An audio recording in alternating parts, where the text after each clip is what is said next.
मी अमोल जाधव, महाराष्ट्र राज्य जिनी शेतकरी संघटना जिल्हाध्यक्ष धाराशिव। आपल्या आपल्या कलेक्टर ऑफिस मध्ये गेले 28 तारखेपासून एसडीओ साहेब म्हणजे प्रांत पासून तलाठेपर्यंत हे सगळे कर्मचारी अधिकारी संपावर आहेत। लोकशाहीच्या मार्गाने पहिल्यांदा निवेदन द्यावं लागतं, पण ह्यांनी कुठल्याही प्रकारचं न निवेदन देता हे काम बंद आंदोलनाला गेलेले आहेत। काम बंद आंदोलन जर हे करत असेल तर ह्यांनी सरकारी गाड्याचा वापर कस काय केला। दुसरी गोष्ट, ह्यांनी हजरी बुकला रजिस्टर बुकला ह्यांच्या सह्या आहेत रोजच्या, ह्याच्यामुळं हे काम बंद आंदोलन नाही, हे आराम आंदोलन चालू आहे। आणि ह्याच्यामध्ये प्रांत खरमाटे मंडलाधिकारी आणि तलाठी यांच्या तिघावर गुन्हे दाखल झाले, परंतु 2 आरोपींना अटक केलेला आहे। तिसरा आरोपी अद्यापर्यंत फरार आहे। त्यांना बहुतेक खरमाटे साहेब सापडलेले नसतील, तर ह्यांनी तिसरा आरोपी सुद्धा त्वरित ताब्यात घ्यावा।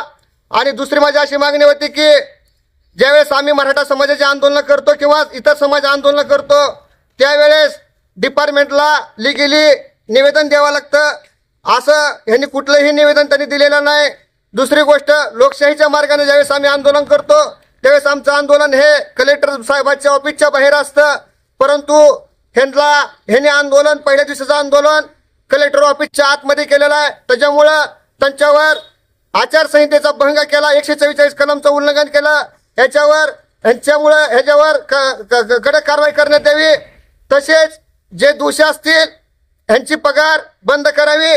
आणि जर ह्यांनी उद्याच्याला आंदोलन पूर्वरत नाही की आपलं कामावर पूर्वरत नाही आले तर ह्यांना ताबडतोब कलेक्टर साहेबांनी निलंबित करावं। आणि जर न केल्यास परत मराठा संघटना किंवा शेतकरी संघटना यांना जाब विचारल्याशिवाय सोडणार नाही आणि ह्यांनी उद्यापासून कामावर यावं ही माझी विनंती आहे। हे संपावर असल्यामुळं माझ्या निराधार लोकांच्या केवायसीचा विषय होता, ते बिचारे गावातच आधार कार्ड पॅन कार्ड घेऊन तलाट्याला हुडकीत बसले, तर एकही तलाठी कामावर नाही। दुसरा विषय असा होता, आता ऍडमिशनचा विषय चालू आहे, विद्यार्थ्याचं ऍडमिशन चालू आहे, परंतु हे बंद असल्यामुळं माझ्या विद्यार्थ्यांना कुठलंही डॉक्युमेंट शाळेचं भेटत नाही, ह्या तलाट्याचे मंडलाधिकाऱ्याच्या सह्या भेटत नाही, त्याच्यामुळं त्यांचे ऍडमिशनला प्रॉब्लेम येत आहे। तर हे जे सगळे जिम्मेदारी धरून ही जे लोक सामील आहेत ह्यांच्यावर कडक कारवाई करावी।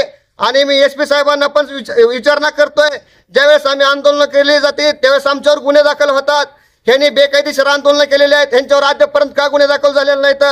मला तर असं वाटतंय की महसूलचा आणि पोलीस डिपार्टमेंटचा साठलोट चालू आहे, तुम्ही आराम करा, आम्ही काय तुम्हाला हुडकीत नाही, तुमच्यावर कुठलाही कलम दाखल करत नाही, हे चालणार नाही। पोलीस स्टेशननी सुद्धा ह्यांच्यावर कडक कारवाई करावी आणि ह्यांच्यावर जे भारतीय घटनात्मक गुन्हे आहेत ते गुन्हे दाखल करावे ह्यांच्यात।